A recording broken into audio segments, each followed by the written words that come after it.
And so I didn't understand, and I thought everyone could see these things. But at night, I would be plagued with these things coming into my room and literally knocking things off the shelves. And I could feel them walking around my bed. The floorboards would be moving. They would pull my bed covers. And it's weird because when I look back, there was never a moment where I was like, oh my gosh, what is happening? It was so normal that I didn't even tell anyone. Bless the Lord, O my soul, blessed art thou, Lord. Now, there was an interview of a former witch, and in it she shared her testimony, how she got started, the miseries, depression, the demonic attacks, until finally she left it all behind when she found God. If you want to check it out, there's a link in the description box below for the full interview. But there's something she said that really reminded me of what Father Vincent Lampert said during one of his many interviews when he was still an exorcist. We're designed for intimacy with God. I didn't have God. So I'm a very deep person. I needed something. So I started searching in all the wrong places. And what happened was I happened to grow up in a village that was really heavy in witchcraft. There was a famous witch that used to live there back in like the 40s and the 50s. And so this whole village was known for witchcraft. And so I could just walk 20 minutes into my village, and I'm met with about 8 to 10 shops where I can buy pentagram necklaces, where I can buy cauldrons, or I can buy spell books. And so when I was starting to sort of get to the age where I was curious and like looking for more, that's what I found. And so I went through this sort of phase of exploring that, watching witchy things on TV, Sabrina the Teenage Witch, and maybe I'm a witch, and all the typical teenage stuff. But it got quite dark quite quickly, and I remember being very drawn to darker things. I started listening to really dark music. I started dressing very dark. My mother was horrified. I came home one day and I dyed my hair black, like jet black. And I remember opening the front door. She just looked at me and she said nothing. Her face was like, okay. She went to my father and said, say nothing, just leave it. But I was black makeup, black hair, chains, like gothic, and I was very, very girly growing up. So something was there looming around me. And I was looking for purpose and I was looking for power, and I found it in darker places. And I started getting quite sick. I started getting quite depressed. And this all happened from probably the age of 15 to about 17. So I think I opened a door and things just came in.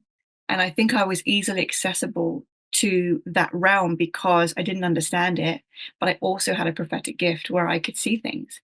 Like I could see dark things. I could see dark things around people, and I could see God around people, but there was no one there to teach me what's what. And so I didn't understand, and I thought everyone could see these things. But at night, I would be plagued with these things coming into my room and literally knocking things off the shelves. And I could feel them walking around my bed. The floorboards would be moving. They would pull my bed covers. And it's weird because when I look back, there was never a moment where I was like, oh my gosh, what is happening? It was so normal that I didn't even tell anyone. And I would get sleep paralysis. It was a really dark time. I think that was where the enemy really got in. And I think he does that with a lot of people that have these types of gifts, the gifts to see and to sense. You can't just see light, you've got to see darkness too. You can't have one without the other. So my whole upbringing was kind of training me in that realm.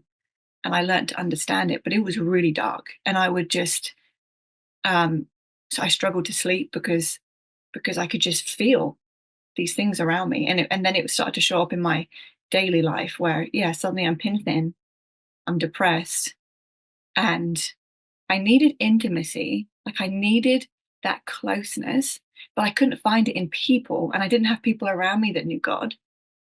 And so it was it was so lonely. It was like 3 years of complete loneliness.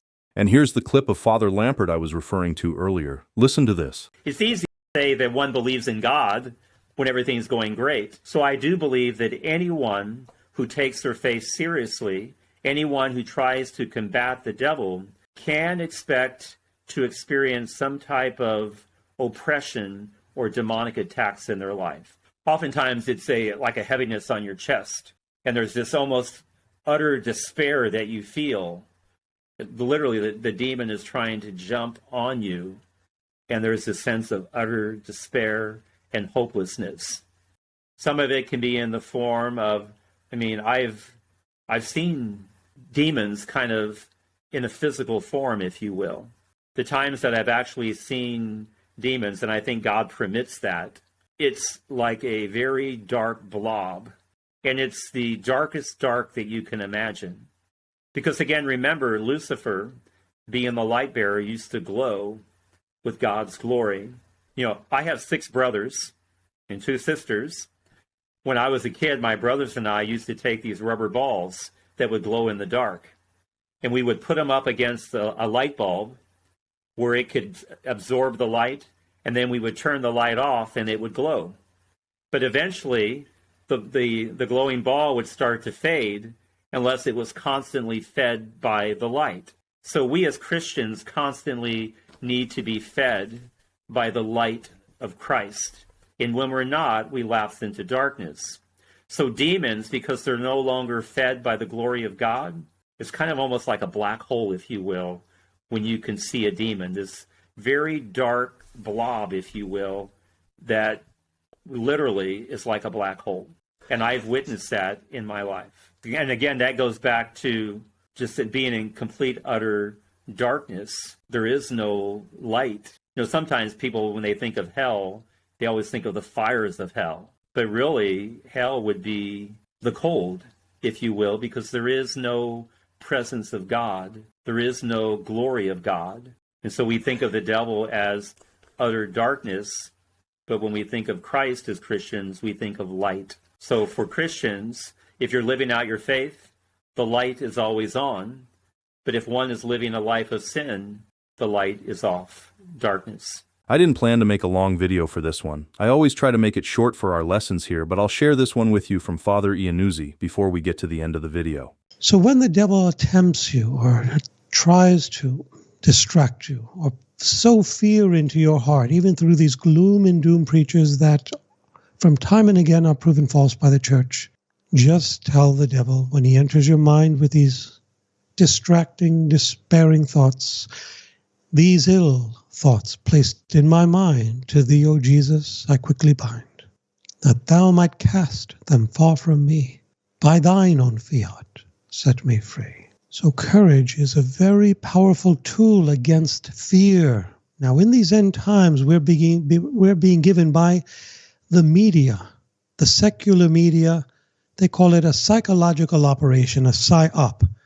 They throw out all these fearful tactics at you, whether it's on account of a virus, whether it's on account of drones, whether it's on account of this or that. Whether it's true or not is not what I'm addressing here. I'm simply addressing the response that they instill in you. Whether they do it deliberately or not does not matter.